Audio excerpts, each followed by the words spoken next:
Hello guys, welcome back to Bhumika's channel. ఈరోజు మనం chicken pakodi చేయబోతున్నాం బ్యాచులర్ స్టైల్లో. ఫస్ట్ చికెన్ని నీట్గా చిన్న చిన్న పీసెస్గా కట్ చేసుకోవాలి. దాని తర్వాత నీట్గా వాష్ చేసిన తర్వాత ఉప్పు, కారం, పసుపు, ధనియాల పొడి, గరం మసాలా, ఒక ఎగ్ తీసుకోవాలి. కార్న్‌ఫ్లోర్ కొంచెం యాడ్ చేయాలన్నమాట. ఒక 1 కప్ ఆఫ్ కార్న్‌ఫ్లోర్ యాడ్ చేయాలి చికెన్లో. మంచిగా మిక్స్ చేయాలి. అండ్ తర్వాత కారం వేయాలి. మాది 450 గ్రామ్స్ చికెన్ కాబట్టి మేము ఒక 2 టేబుల్ స్పూన్స్ కారం వేసాము. కొంచెం స్పైసీ ఉంటే నాన్ వెజ్ టేస్ట్ ఉంటుందని చెప్పేసి. అండ్ ఆల్సో మంచిగా మిక్స్ చేసిన తర్వాత చెక్ చేసుకోండి కారం, అంటే లైక్ తెలిసిపోద్ది చూస్తే కలర్. సో దాన్ని బట్టి కొంచెం యాడ్ చేసుకోండి. అండ్ ఆల్సో సాల్ట్ యాడ్ చేయండి. సాల్ట్ ఏమో మేము 1 టేబుల్ స్పూన్ వేసాము.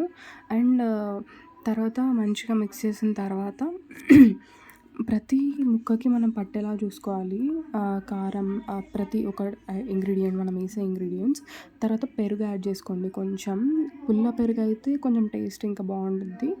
అండ్ తర్వాత 1 టేబుల్ స్పూన్ పసుపు యాడ్ చేయండి. తర్వాత నాన్ వెజ్ అనేది ఎంత మిక్స్ చేస్తే అంత ఫ్లేవర్ ఉంటుంది. సో అందుకే మిక్స్ చేయాలి ప్రాపర్గా. తర్వాత మిగతా ఇంగ్రీడియంట్స్, గరం మసాలా, ధనియాల పొడి ఏమో 1 టేబుల్ స్పూన్ తీసుకున్నాము.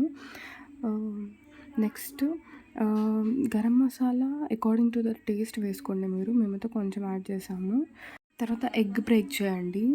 ఎగ్ యాక్చువల్గా ఇది ఆప్షనల్, బట్ వేసుకుంటే టేస్ట్ అనేది చాలా బాగుంటుంది. తర్వాత మంచిగా మిక్స్ చేసిన తర్వాత మనం ఫ్రీజర్లో ఒక 1 అవర్ 2 అవర్స్ పెడితే మంచిగా మ్యారినేట్ అయిపోతుంది.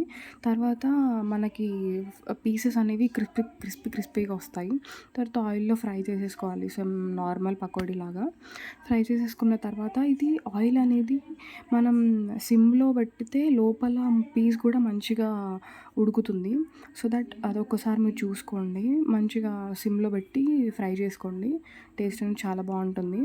ఇది బ్యాచిలర్ స్టైల్గా చాలా ఈజీ అండ్ సింపుల్ రెసిపీ.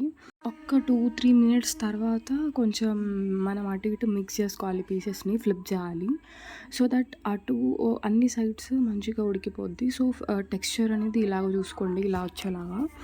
తర్వాత మనం ఇంకొంచెం ఫ్లేవర్ కోసం ఆయిల్లో మనం బాదం, పచ్చిమిర్చి, కాజు, కరివేపాకు కొంచెం లైట్గా వేయింపుకున్న తర్వాత పైనుంచి చికెన్ పీసెస్ పైన యాడ్ చేయాలి. సో దట్ మనకి టేస్ట్ అనేది చాలా బాగుంటుంది. సేమ్ రోడ్ సైడ్ ఫ్లేవర్ లాగానే వస్తుంది. హోమ్ మేడ్ కాబట్టి టేస్ట్ అయితే అద్దరిపోద్ది. బ్యాచిలర్స్కి పర్ఫెక్ట్ చికెన్ పకోడీ ఇది. సో మరిన్ని వీడియోస్ కోసం follow, like, share, subscribe to my channel. Thank you.